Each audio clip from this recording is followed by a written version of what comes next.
안녕하세요. 박종원의 경제한방입니다. 카이로에 세계 지도자들이 모였지만 중동 정쟁의 해법을 찾지 못했는데요. 과연 지금 상황을 제대로 보려면 구조적인 이해가 좀 더 필요한 것 같습니다. 중동 전쟁의 저자이기도 한 역사학자 임용환 박사님을 다시 모셨습니다. 안녕하세요. 네, 안녕하세요. 지금 현재 이스라엘 하마스 충돌, 좀 더 역사를 거슬러 올라가 보면 영국의 잘못된 선택이 어떤 원인이 됐다, 이런 비판이 나오더라고요. 그러면 도대체 영국이 어디서부터 뭘 어떻게 했길래 이런 결정적인 문제를 제공했다고 보십니까? 그러니까 영국에 두 가지 선언이 있었어요. 맥마흔 선언이라는 거하고 벨푸어 선언이라는 건데, 맥마흔 선언은 간단히 말하면 1차 세계대전 때 오스만 투르크에 대해서 아랍 민족들이 저항을 해준다면, 그러니까 연합 편을 들어준다면 이곳에 아랍 민족 국가를 세워주겠다는 약속이었고요.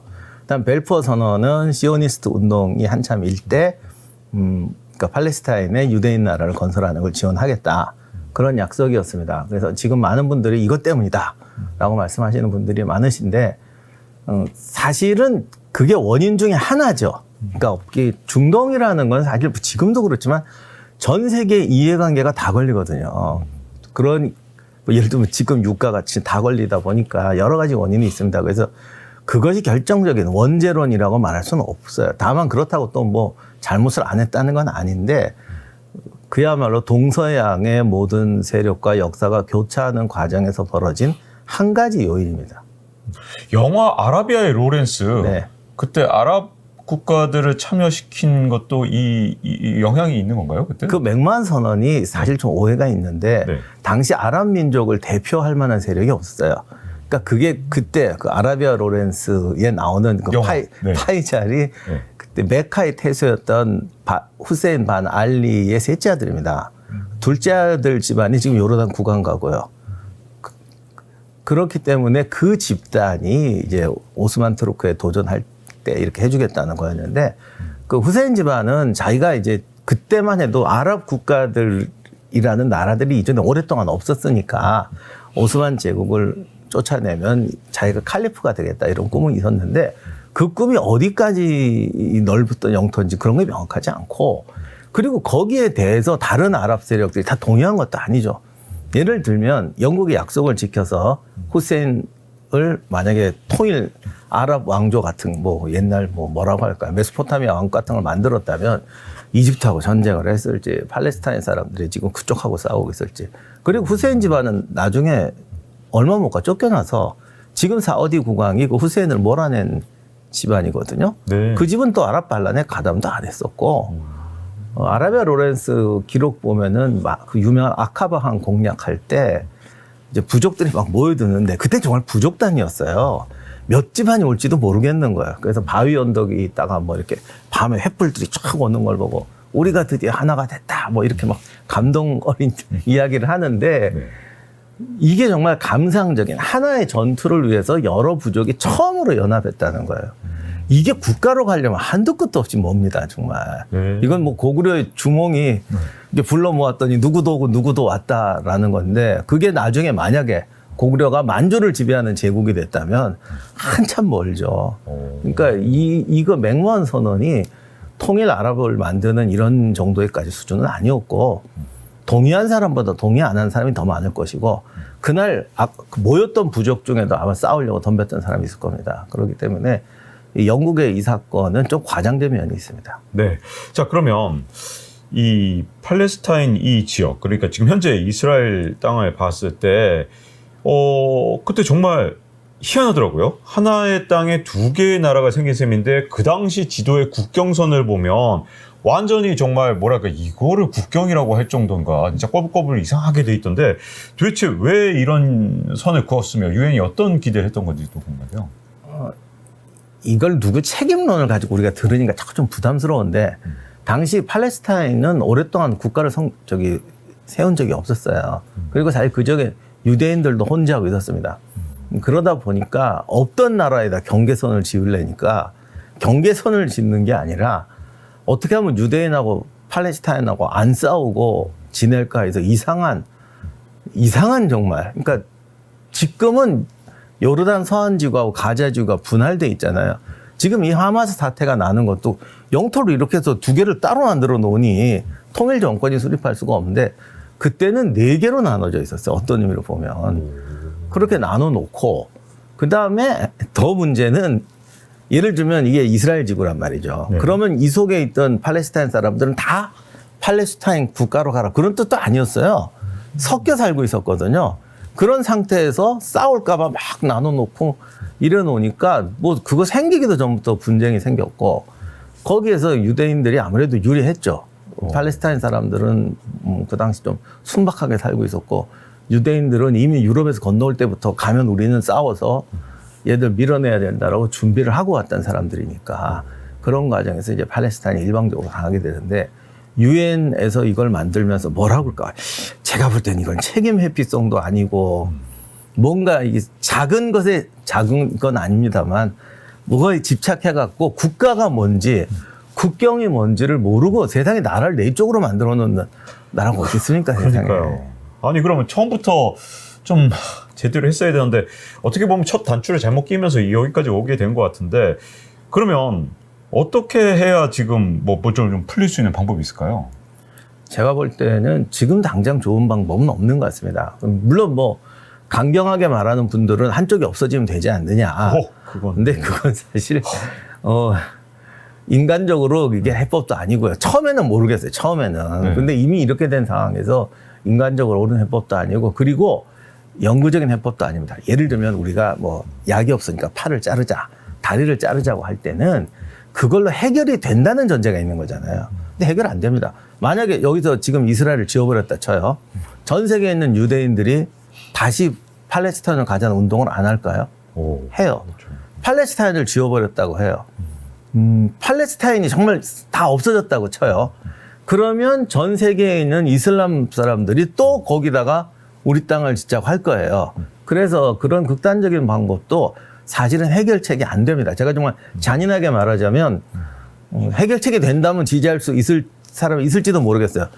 그렇지만 해결책이 안 되는 거예요, 그게. 자, 그러면 이게 어쨌든 전쟁이 워낙 많이 나긴 했지만 화해 시도가 네. 없었던 건 아니잖아요. 예를 들어서 대표적인 게 오슬로 협정. 이 세계의 화해라고 불릴 만큼 그 당시에는 야, 이제 좀 평화가 오는 거냐? 이런 기대가 있었던 적이 있었는데 왜 이 평화 구상이 지속되지 못했을까요? 두 가지 문제가 있는데요. 그 당시 이제 피에로 의장이었던 아라파트가 이제 팔레스타인 자치국가의 정부가 됐는데 피에로가 거의 5, 60년 동안 투쟁단, 그러니까 지금 하마스 같은 단체로 살아왔습니다. 우리가 역사를 보면 이 게릴라 투쟁하는 분들이 정부를 운영할 때 좀 문제가 되는 경우가 되게 많습니다. 근데 그것도 좀 주변에서 쳐들어오지 않고 비슷하면은 뭐 이렇게 그 뭐 독재도 하고 어떻게 하다가 또 성장해 가는데 지금 이스라엘하고 거의 대립 상태잖아요.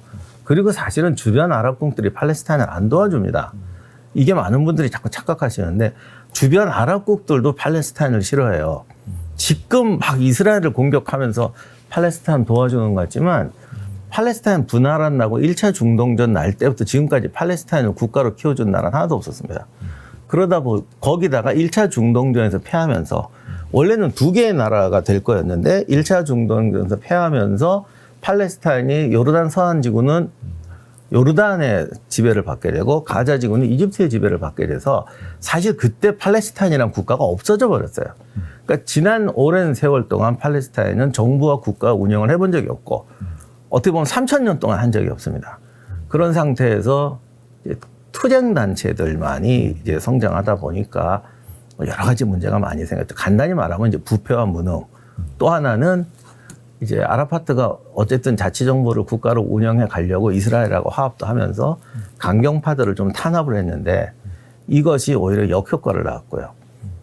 또 이스라엘과 팔레스타인 자체가 거의 6, 70년 동안 서로 죽고 죽이는 사태가 벌어지다 보니 다들 감정이 쌓인 사람이 너무 많았죠.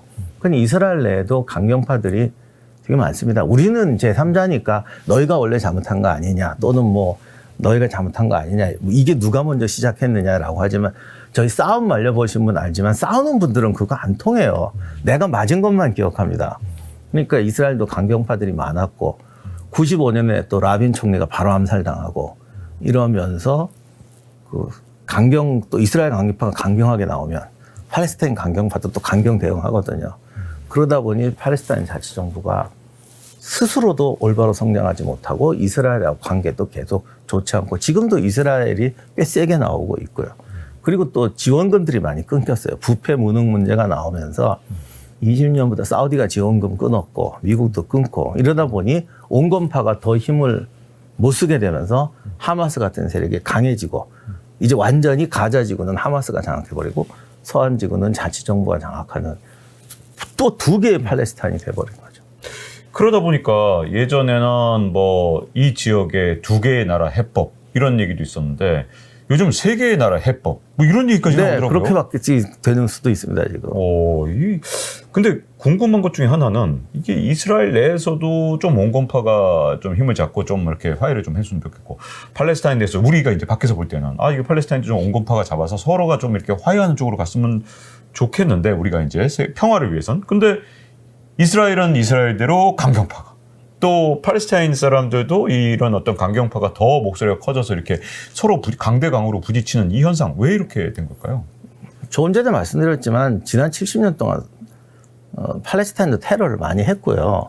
이스라엘 사람들도 꼭 테러가 아니라도 전쟁에서 전사한 사람들도 많고 그 다음에 또 이스라엘이 팔레스타인을 계속 압박을 하니까 사람들은 베푼 것만 생각하지 안 베푼 거는 별로 생각 안 하거든요. 사실 이스라엘도 온건 정책을 좀 쓴 적이 있습니다. 뭐 이스라엘 인구도 지금 20%가 무슬림이고요. 한 200만 정도 되는 걸로 알고 있습니다. 그 팔레스타인 사람들을 많이 취직시켜주고 뭐 대학에 이제 학비 면제하고 키워주고 이런 거 했는데 지난번에 IS 사태 날 때 유럽이 충격을 받았던 것이 잘 정착시켰다고 생각했던 사람들의 2세 가장 잘 적응했을 것 같은 애들이 오히려 IS의 브레인으로 주도 세력으로 많이 갔어요. 이스라엘도 그런 걸 보면서 이거는 되지 않지 않니?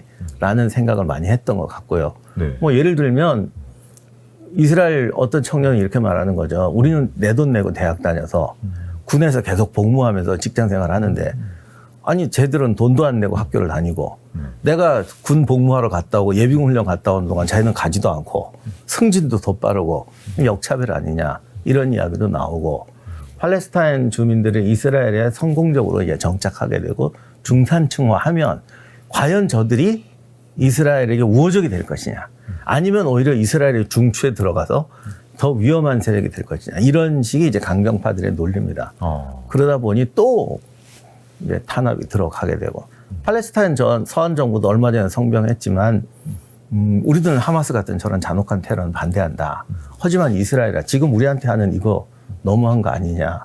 지금 요르단 서한 지구 안에도 이스라엘 정착촌들이 있고 뭐 인권 많이 무시되고 있거든요. 뭐 그냥 감시도 심하고 이러다 보니 서한 지구도 불만이 많습니다, 사실은. 네. 그래서 요번에 이제 하마스가 먼저 공격한 다음에 나타난 현상을 보면 서한 지구 그러니까 지금 팔레스타인 자치정부가 어쨌든 이 행정력을 갖고 있는 이곳에서 자꾸 시위가 더 심해지고 좀 약간 반응을 보면 팔레스타인 자치정부 입장에서는 지금 굉장히 좀 곤혹스럽지 않을까 하는 생각이 들거든요. 네, 그러니까 하마스가 이번에 강경 테러를 일으킨 이유 중에 하나가 저기 서한 지구, 그러니까 결국 이렇게 하면 이스라엘은 강경 대응할 수밖에 없고 이렇게 됐을 때 결국 팔레스타인 서한 정부도 강경파에게 무너지고 하마스를 지지하게 될 것이다. 일단 하마스의 목표는 팔레스타인이 나눠진 두 개의 나라의 지배권을 가져오는 거거든요. 가자 지구는 이미 가져왔으니까 서한 지구를 가져오기 위해서는 이런 초강경 테러 그리고 강경 반응을 유도해내는 것이 하마스에게는 불리할 게 없는 것이죠. 네. 자, 이런 상황에서 지금 이제 인구 증가세를 보면 아주 1970년대하고 지금하고 비교해 보니까 팔레스타인 인구, 특히 또 가자 진구 인구가 급격하게 늘었고 이스라엘도 이 합계 출생률이 높은 나라인데도 불구하고 더 빨리 가자 지구가 늘었단 말이죠. 네, 이스라엘이 3배 정도 늘고 팔레스타인이 5배 정도. 근데 지금 전 지구상에 인구 5배 느는 데가 있냐 싶은데 네. 이것도 지금 미스테리 중에 하나예요. 사실 팔레스타인은 자생적인 어떤 경제 제도를 못 가지고 있거든요. 예를 들면 뭐 우리나라가 거의 공장 세운다고 해서 이스라엘이 허락해 주지도 않고요. 그리고 사실은 보조금 지원으로 많이 살아가는 나라인데 이상하게 또 근데 사실 그게 원인일 수도 있습니다. 왜냐하면 요건 제가 통계를 정확히 모르고 그냥 추정으로 드리는 말씀인데 지원금이 이 경제에서 많은 비중을 차지하게 되면 결국 가족 수가 늘어야 돼요. 그러다 보면 오히려 출산이 늘어나는 경우가 있을 수가 있습니다. 이게 어떻게 참 비인간적이고 슬픈 이야기인데 그러니까 지원금은 계속 늘고 인구는 계속 늘어가는 악순환이 반복되는데 그것도 원인 중에 제일 원인이라고는 제가 말씀 못 드리겠고 원인 중에 하나인 거는 같습니다. 그런 식으로 치면 이스라엘 입장에서도 굉장히 머리가 아플 수 있는 게 인구가 팔레스타인 쪽이 자꾸 이게 폭발적으로 늘어나고 이 상태로 30년, 40년, 50년 이렇게 가게 되면 인구 역전까지도 가능한 거 아닙니까? 지금 벌써 굉장히 인구가 가까워졌단 말이죠. 옛날에는 이스라엘이 훨씬 많았는데 지금 그렇지 않습니까? 그래서 지금 처음에는 팔레스타인이 많았죠. 네. 근데 이스라엘이 유입이 되니까 많아졌는데 다 난민으로 나가버리고. 증가율이 지금 네. 갑자기 다시 팔레스타인이 역전시키는 이런 구조인데 네. 그런 생각도 분명히 하긴 할 것 같은데 지금 팔레스타인을 어떻게 정부를 그러니까 이스라엘 입장에서 보면 팔레스타인 정부도 못 믿겠고 인구 관리도 안 되고 뭐 강경파 관리도 안 되고 그러니까 우리는 더 세게 나갈 수밖에 없지 않느냐 이런 입장이고 하마스는 이스라엘이 세게 나올수록 자기들 세력은 커진다라는 입장이고요. 네. 여기서 또 궁금해지는 건 이 하마스가 이스라엘의 복수전을 전혀 예측하지 못했을 리가 없다. 그러니까 뭔가 하마스가 지상전을 유도하고 대비를 해둔 게 아니냐라는 그런 외신의 분석들인데 이건 어떻게 생각하십니까? 사실 하마스가 정규전으로 상대해서는 이스라엘을 이길 수가 없습니다. 그건 자기들이 너무 잘할 거고요. 지난 70년간의 역사에서 이스라엘이야말로 테러 타협이 없는 나라잖아요. 하나를 당하면 두 배로 갚아준다는 게 이스라엘의 원칙이었습니다. 그러면 하마스가 이걸 예상하지 못했을 리가 없는데 왜 이런 일을 저지르느냐라는 건데 이게 이제 이 역사가 좀 오래되다 보니 원한과 한이 쌓이다 보니 이런 게 나오는데 일단 이스라엘이 아무리 강경책으로 가도 팔레스타인 주민을 몰살하거나 가자 지구를 청소하거나 직접 지배할 수가 없습니다. 받아주는 나라도 없고요. 옛날 1948년에는 어영부영 세계가 모르는 사이에 팔레스타인 주민을 이주시켰지만 그때가 한 75만 명 정도 이제 집단 이주시켰는데 뭐 집단 이주가 아니라 거의 인종 청소 수준으로 뭐 보냈는데 지금은 가자 지구가 200만이 넘어요. 이들을 어디로 보냅니까? 그리고 뭐 진짜 죽일 겁니까? 안 되거든요. 이집트나 주변 나라들은 지금 팔레스타인 난민 절대 안 받습니다. 이번에 저희 유튜브 댓글에도 어떤 분이 그런 거 쓰셨더라고요. 이집트에 사막도 많고 그 시나이도 텅텅 비었는데 거기 좀 받아주면 안 됩니까? 이번 카이로 회담도 이집트 대표의 말은 이게 정말 평화회담인지 자기 주장 회담인지 모르는데 그 얘기만 하더군요. 시나이로 절대 우리는 못 받는다. 이집트 나일주는 못 받는다. 왜냐하면 팔레스타인 세력이 이제 그냥 국제 난민, 투쟁 난민처럼 돼서 모든 세력들이 꺼려요. 원래부터 팔레스타인 국가 세워줄 마음도 없었는데 이들이 시나이나 뭐 사하라 사막에 들어오면 정말 초강경 집단으로 거듭날 것이고 이집트 내에서 반정부 세력하고 분명히 연기할 것이다. 이건 요르단도 마찬가지로 걱정하고 다 마찬가지로 걱정합니다. 그래서 국제 용병 집단이라고 말하기는 좀 제가 죄송한데 옛날 역사 보면 왜 그런 집단이 있잖아요. 뭐 떠돌아다니는 군사 집단. 마치 이런 것처럼 생각하거든요. 그래서 받아줄 마음이 없습니다. 그러니 이스라엘도 가자 지구를 일수할 수가 없습니다. 하마스는 그걸 아는 거죠. 우리가 어떤 짓을 해도 피해는 크겠지만 우리를 해치우지 못한다. 그렇다면은 이미 극한의 감정이 있는 상태이기 때문에 가자 지구에 들어와 시가전을 벌이고 주민들의 희생이 커지면 그들이 하마스를 원망하는 사람보다는 이스라엘을 원망하는 사람들이 많을 것이다. 그래서 하마스의 세력을 확대할 것. 우리는 이기지는 못해도 지워지진 않을 것이며 이스라엘이 강력하게 압박할수록 하마스 지지자는 늘어날 것이다. 이걸 바라고 있었던 거. 이런 생각을 했던 것이 분명합니다. 최근에 이 미국이나 이스라엘의 태도를 보면 가자 지구에서 하마스를 몰아내고 새로운 이 어떤 체제를 구축해 놓겠다. 정부를 바꿔버리겠다. 일종의 그런 쪽으로 계획을 잡았다는 내용들이 기사로 나오는데 하마스의 제거, 완전한 제거 이게 가능한 겁니까? 가자 지구에서? 사실 요 사건 초기에 제가 그런 말들을 했거든요. 그 가자 지구에서 어떤 전면전식으로 오래 전투는 못할 것이다. 예비군 지금 30만 동원했는데 몇 달 동안 붙잡아 줬겠어 예비군을. 그러니까 처음에 초창기에 어떤 초기 진압 어느 정도 하고는 이제 가자 지구 안에 거점을 마련하고 좀 군사적 강압적인 통치, 관리 강화로 들어갈 것이다라고 말씀드렸는데 이스라엘 국방장관이 뭐 DMZ를 두겠다거나 과도 정부를 두겠다는 얘기를 했잖아요. 그게 똑같은 얘기라고 저는 봅니다.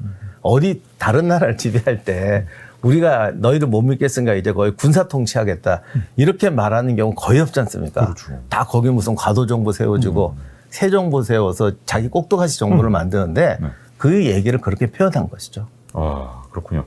자, 이 지금 현재 팔레스타인 문제가 이 강대강의 악순환에 빠질 수 없는 이유들을 좀 분석해 봤고요. 역사학자 이명환 박사님과 함께 했습니다. 박종원의 경제한방 다음 시간에 뵙겠습니다. 감사합니다.